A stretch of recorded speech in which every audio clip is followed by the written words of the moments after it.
પણ તોડતી વરસાદી છે થોડી દારૂ છે દારૂ છે દારૂ કેસ કરો આવું તમે જે શખ્સને જોઈ રહ્યા છો તે ક્યાંય ગુજરાત બહાર નથી બેઠો, પરંતુ કાયદા મુજબ ટ્રાય સ્ટેટ એવા ગુજરાતમાં જ બેઠો છે, અને એ પણ પોરબંદરની ભાવસિંહજી સરકારી હોસ્પિટલમાં. હા, અહીં ખુલ્લેઆમ આ શખ્સે કહ્યું કે આ દારૂ છે. આ શખ્સ અહીં હોસ્પિટલમાં દારૂની કોથળી લઈને આટાફેરા કરતો દેખાયો હતો, જેને લઈને ત્યાં હાજર લોકોએ તેને પકડી પાડ્યો હતો. એટલું જ નહીં, અહીં મોબાઈલ ચોરીનો પણ ત્રાસ છે, જેને લઈને 2 મહિલાઓની ધરપકડ કરવામાં આવી છે. હવે દારૂ ક્યાંથી લાવ્યો અને કઈ રીતે લાવ્યો તે મુદ્દે આ શખ્સની અને મોબાઈલ ચોરીના મુદ્દે 2 મહિલાઓની પૂછપરછ ચાલુ છે.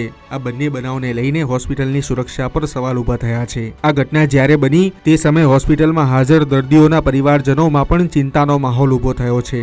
ખરેખર દારૂ લાવનારો પણ જબરો કહેવાય. નશો કર્યો હોય તો જ નહીં, પરંતુ હવે તો લાગે છે કે નશો જોડે હોય તો પણ વ્યક્તિ હોસ્પિટલ અને હિલ સ્ટેશન વચ્ચેનું અંતર ભૂલી જાય.